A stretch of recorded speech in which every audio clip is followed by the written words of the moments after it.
I'm Becky Cash. I am Pauline. You're who? Pauline. Pauline. That's a nice name. I'm And Adeline. little Adeline behind. How old are you, Adeline? 7. And how old are you? 4. You're 4. And you are Daddy? Yes. I'm not going to ask you how old you are. And you are? I'm Michaela. I'm 17. And this story is about you. The main crux of this story is about you and what vaccines have done to you. All right.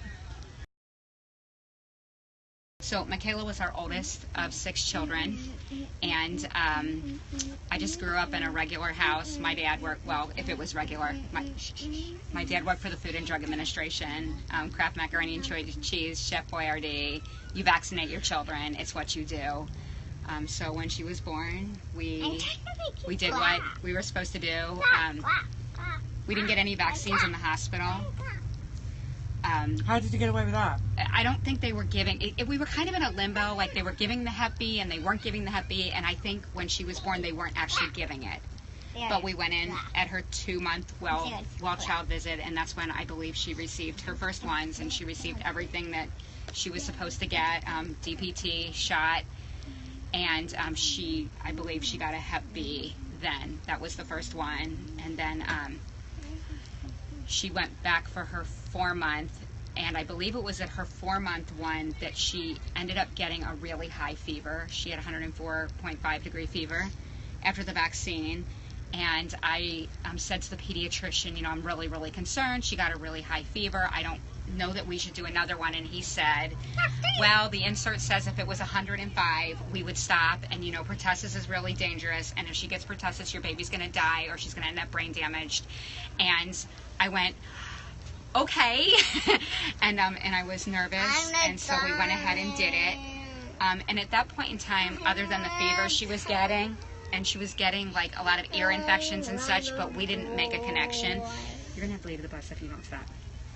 We didn't make a connection, honestly. And then I had a second child really quickly after that. Gabriel was born a day short of a year after she was, and they were just sick all the time. Like, I mean, ear infections and rashes, and we didn't really know what was going on. And I would say to the pediatrician, I don't think they should be getting sick this much. And he said, oh, the average child gets sick once a month in their first year.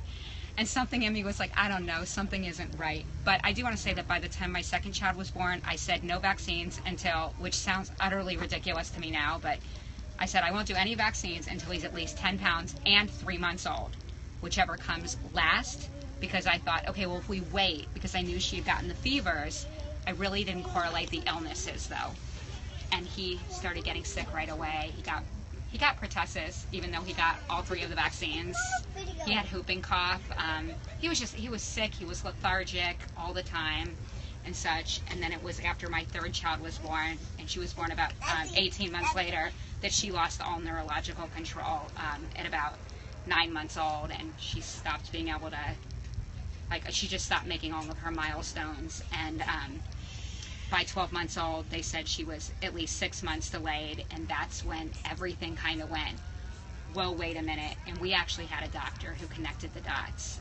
I had no idea. But by that time, Michaela was just tired all the time and weak and lethargic. And honestly, we didn't really realize that that was the vaccines until after our 3rd child was injured, which sounds so dumb to me that I had 3 kids before I knew, but they were really close in age. And it was child abuse not to vaccinate, and we stopped everything at that point. So, how much of this do you remember? Not very much. Not very much. I know I was sick and tired. Do you remember how you used to kind of like, just kind of fall down, and everyone thought you were just kind of throwing a tantrum, and you'd be laying in the middle of the... No. Yeah, she would just like fall out. Didn't you say that happened in Chuck E. Cheese? At Chuck E. Cheese, yeah. So basically you have a wheelchair and that's how you get around. Yeah. Can you walk at all? No. That's been a declining process. So she was weak and lethargic and going to heart specialists and such, and nobody really figured out what it was. But by the time she was probably about 12 years old, she was doing really, really well. And then she had a doctor who found something on blood tests, diagnosed her with mitochondrial myopathy, and forced treatment. And it was like instant re-injury, and she within days was struggling to breathe. And it was honestly we'd spent all this time recovering her and our other kids as much as we could from vaccines, and then the minute they got forced medications into her whole mitochondria crashed. So she had the mitochondrial damage from the vaccines, but it was when they were re-injured that then she just got, yeah, so. So vaccines ruined your life. I know. Daddy's going to take her out, Chris. Thank you. I'm sorry. I'm sorry, it's fine. And I think that's a big thing is that Pardon? they really affected the other kids too, because they're like, why is she sick?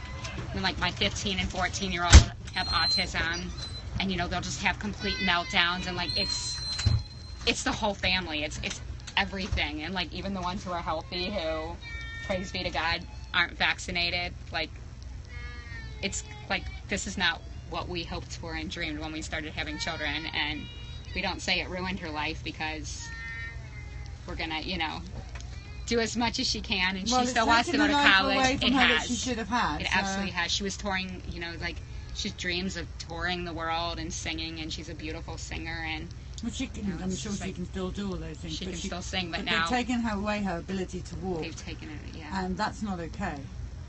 No. At all. Well, and then she looked at a doctor at one point, and she's like, "You did this to me," and he looked at her. He's like, "I did not do this. I did not do this. There's no repercussions. There's no." She's like, "Well, they're just out there hurting more and more kids, and there's no repercussions. There's no laws to protect anybody."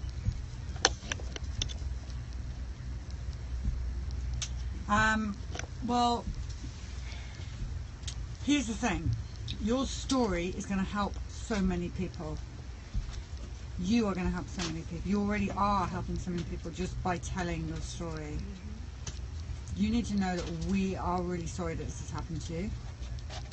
And it's not okay.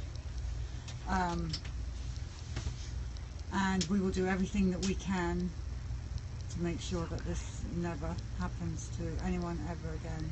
Okay. All right? Subpoena Dr. Thompson, right? The CDC whistleblower. Did you forget? Thank you for telling your story. And you've already signed the bus. Do you remember which number you are? No. No, we just saw it, but I didn't see Oh, the well, number. they're sending you some love. You want to see some love? Oh. Oh my gosh, look at all the hearts. Oh, See those hearts? cool. And love? Look at all That's the for you. pictures. Oh, That's all for you. that's cool. And your mum's on Periscope.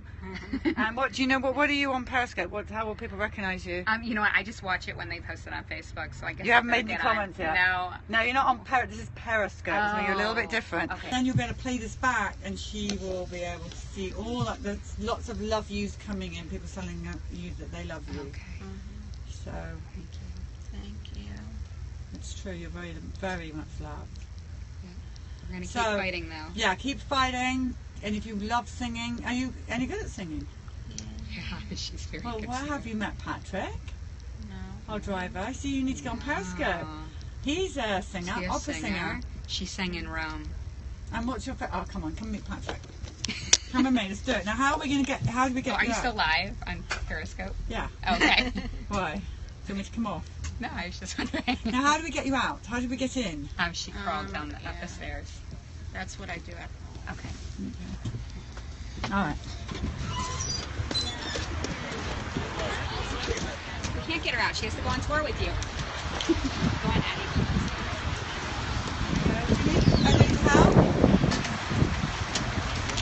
That is not okay. What you're all seeing now is not okay at all.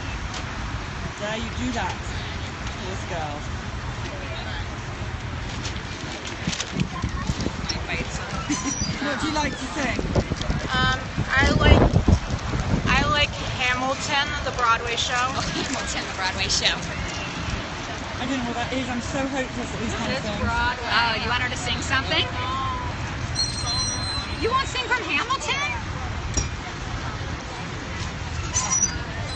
Go ahead, sing something. Let's come over here. Come over here. Come closer to us. Okay, go closer. You can sing anything you want.